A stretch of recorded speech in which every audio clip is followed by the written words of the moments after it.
खुलुमबाय बेयो बड'लेण्ड इंखं टेलिभिजन दिनै 14 जुन 2022 मंगलबार खालि सानसेनि बरादखौ नोंथांमोननि खाथियाव लाबोदों आं सदानन्द दैमारिया।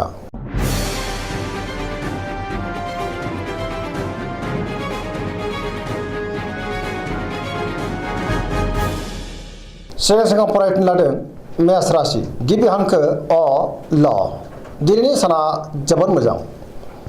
अननाय आरो मोजां मोननाया बांगोन, बयजोंबो अनजागोन, गुबुनजों मोजां सोमोन्दो लाखिनो रोंगोन, मावनो लानाय खामानिखौ थि समावनो आरो गोरलैयैनो मावफुंनोबो हागोन। गोसोखौ दिनै जोबोर गोजोननाय मोनगोन। देहाया मोजाङैनो थागोन। बहानिफ्रायबा दिनै मोजां खौरां फैनोबो हागौ। रांखावरियाव दिनै जोबोर मोजां, गोबां धोन आरजिनो हागोन। आयाबो बांगोन। बेफार फालांगियाव दिनै जोबोर मोजां मुलाम्फा मोननो हागोन। सोरबा लोगोनि हेफाजाबखौबो मोनगोन। न'खराव दिनै अननानै फैगोन। बिमा बिफानि अननाय आरो बोरखौ दिनै मोननो हागोन। गुबुननि गोसोखौबो गोरलैयैनो बोनो हागोन। गोसोनि बोलोआ बांगोन। समाजावबो दिनै मान मोननो हागोन। लाइमोनफोरा जोबोर रमान्टिक जागोन आरो बहानिफ्रायबा मोजां खौरां मोननोबो हागौ। फरायसाफ्रा दिनै फरायनायाव गोसो दुंखांगोन आरो मोजां फिथाइ मोननोबो हागोन। पजिटिभ एनार्जिनि गोहोमबो गोग्लैगोन।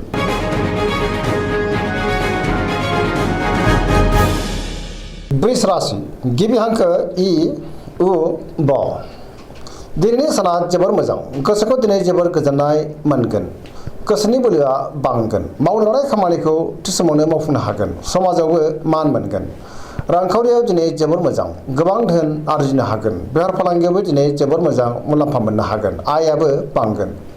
न'खराव दिनै बिसि फिसायनि गेजेराव अननानै फैगोन।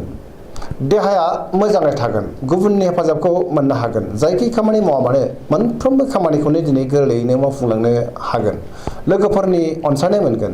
गोसोनि साननायफ्राबो मोगथाङाव जाफुंगोन। पजिटिभ एनार्जिनि गोहोमबो गोग्लैगोन।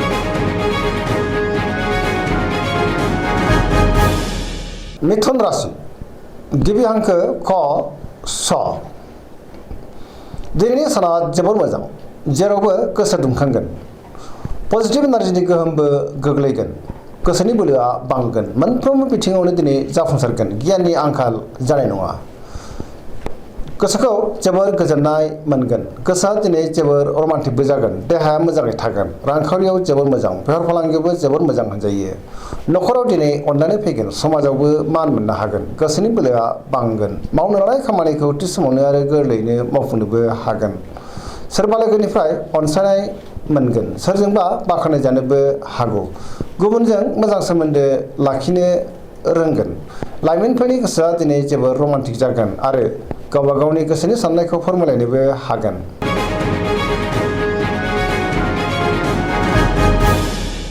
कर्कट राशि गिबि हांखो ड ह दिनैनि साना जोबोर मोजां।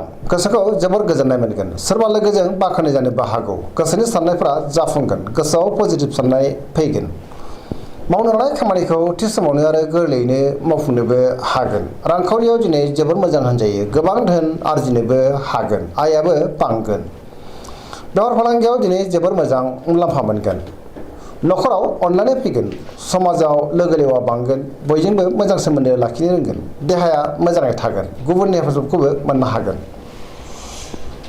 बिमा बिफानि अननाय आरो बोरखौ मोननो हागौ। समाजावबो मान मोनगोन। फरायसाफ्रा दिनै फरायनायाव गोसो दुंखांगोन आरो मोजां फिथाइ मोनगोन। गुबुनजों मोजां सोमोन्दो लाखिनो रोंगोन।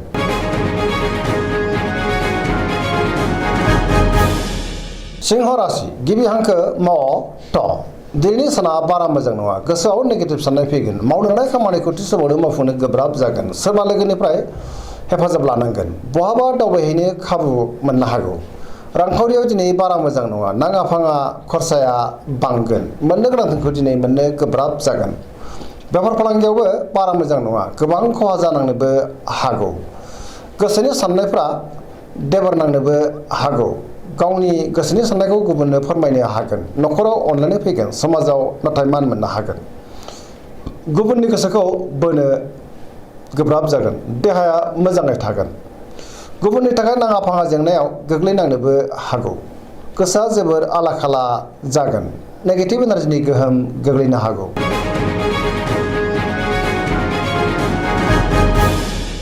कन्या राशि गिबि हांखो प ट दिनैनि साना जोबोर मोजां। गोसोआव पजिटिभ साननाय फैगोन। गोथों आरो गोग्गो साननो रोंगोन, गियाननि आंखाल जानाय नङा, रांखावरियाव जोबोर मोजां होनजायो, आयाबो बांगोन, बेफार फालांगियाव दिनै जोबोर मोजां, देहायाबो मोजाङैनो थागोन, गोबां मुंदांखा सुबुंजों दिनै लोगो मोनज्लायनो हागौ, न'खराव बिसि फिसायनि गेजेराव अनलायनाय फैगोन, गोबां खामानियाव मुखुबबो थागोन, सोरजोंबा बाख्नायजानोबो हागौ, गोसोआ दिनै जोबोर रमान्टिक जागोन आरो पजिटिभ एनार्जिनि गोहोमबो गोग्लैगोन। लाइमोनफ्रा गावबा गावनि गोसोनि साननायखौ फोरमायलायनो हागोन।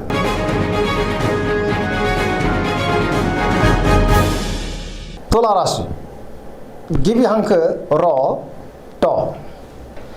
दिनैनि साना बारा मोजां नङा, गोबां रोखोमनि जेंना फैनो हागौ, गोग्गो गियाननि आंखाल फैनोबो हागौ, गोसोनि बोलोआ लोरबां जागोन, गोसोनि साननाया देबार नांनोबो हागौ, मावनो लानाय खामानिखौ मावफुंनो गोब्राब जागोन, देहाया मोजाङै थागोन, रांखावरियाव दिनै जोबोर मोजां, गोबां धोन आरजिनो हागोन, न'खराव बिसि फिसायनि गेजेराव अननानै फैगोन, बिदा फंबायजों मोजां सोमोन्दो थागोन, बिमा बिफानि अननाय आरो बोरखौ मोननो हागोन, समाजाव मान मोनगोन, बेफार फालांगियाव दिनै जोबोर मोजां होनजायो, गुबुननि गोसोखौ बोनो हागोन, लोगोफोरनि हेफाजाब मोनगोन, अब्लाबो नाथाय गोदान थांखि लानो रोंनाय नङा, सिख्लाफोरनि गोसोआ दिनै जोबोर आला खाला जागोन, गोसोआव गोनो गोथो साननाय फैगोन, नेगेटिभ एनार्जिनि गोहोमबो गोग्लैनो हागौ।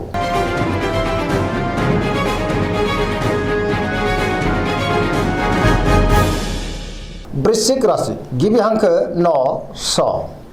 दिनैनि साना जोबोर मोजां, पजिटिभ एनार्जिनि गोहोम गोग्लैगोन, समाजाव लोगो लेवा बांगोन, सोरबा लोगोनि हेफाजाबखौ मोननो हागोन, गोसोआव गोग्गो आरो गोथों साननाय फैगोन, मावनो लानाय खामानिखौ थि समावनो मावफुंनो हागोन, गोसोनि साननायफ्रा जाफुंगोन, गोसोनि बोलोआबो बांगोन, समाजावबो मान मोनगोन, न'खराव दिनै अनलायनाय फैगोन, रांखावरियाव जोबोर मोजां, अब्लाबो नाथाय खरसायाबो बांगोन आरो आयाबो बांगोन, बेफार फालांगियाव जोबोर मोजां होनजायो, गोबां धोन आरजिनो हागोन, देहायाबो मोजाङै थागोन, गुबुननि हेफाजाबखौ मोननो हागोन, फरायसाफ्रा दिनै फरायनायाव गोसो दुंखांगोन आरो मोजां फिथाइ मोननोबो हागोन, लाइमोनफ्रा जोबोर रमान्टिक जागोन आरो गावबा गावनि गोसोनि साननायखौ फोरमायलायनोबो हागोन।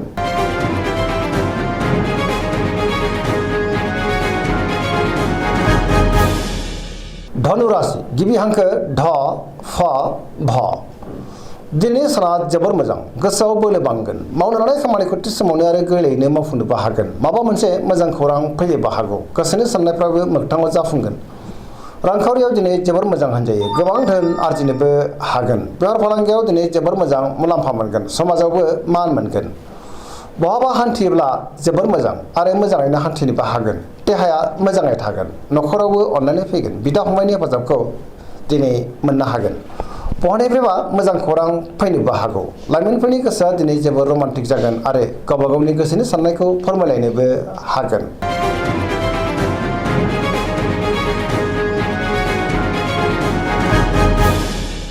मकर राशि गिबि हांखो ख ज।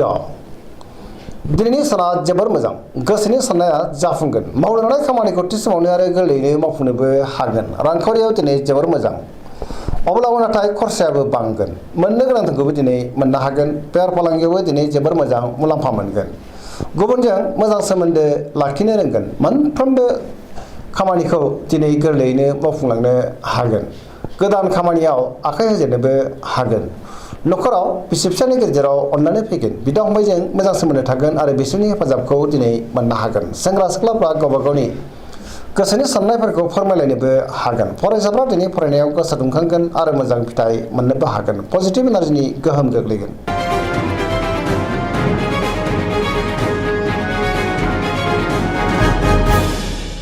कुम्भ राशि गिबि हांखो ग स। दिनैनि साना बारा मोजां नङा, गोसोखौ जोबोर उसुखुथु मोनगोन, हारसिं थानो गोसो जागोन, मावनो लानाय खामानिखौ थि समावनो मावफुंनो हागोन, अब्लाबो नाथाय बहानिफ्रायबा गाज्रि खौरां फैनोबो हागौ, समाजाव मान मोनगोन, गोबां मुंदांखा सुबुंजों दिनै लोगो मोनज्लायनोबो हागौ, रांखावरियाव मोजां, बहानिफ्रायबा गोबां धोन मोननो हागोन, देहायाबो नाथाय बारा मोजां थानाय नङा, गोबां रोखोमनि देहायारि जेंनाजों मोगा मोगि जानांनो हागौ, जानाय लोंनायाव सांग्रां जानांगोन, न'खराव दिनै अननानै फैगोन, गुबुननि हेफाजाबखौ मोननो हागोन, बिमा बिफानि अननाय आरो बोरखौबो मोनगोन, बहाबा हान्थियोब्ला मोजां, अब्लाबो नाथाय नेगेटिभ एनार्जिनि गोहोमबो गोग्लैनो हागौ, सांग्रां जानांगोन।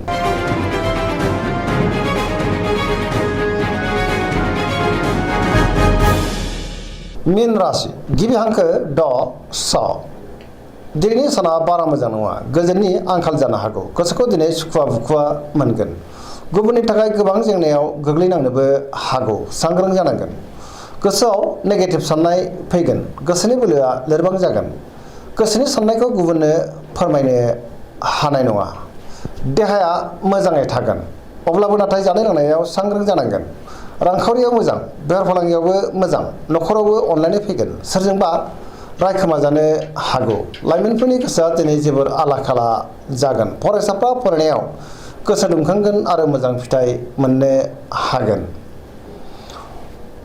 नेगेटिभ एनार्जिनि गोहोमबो गोग्लैनो हागौ दिनैनि राशि फरायनाया एसेनोसै जोबनायाव बेखौनो खावलायो जाहाथे नोंथांमोना सानफ्रामबो जोंनि बे बड'लेण्ड इंखं टेलिभिजनखौ नायबाय थायो आरो साबस्क्राइब खालामो लोगोसे लाइक खालामो आरो शेयार खालामो एसेनोसै गोजोन्थों।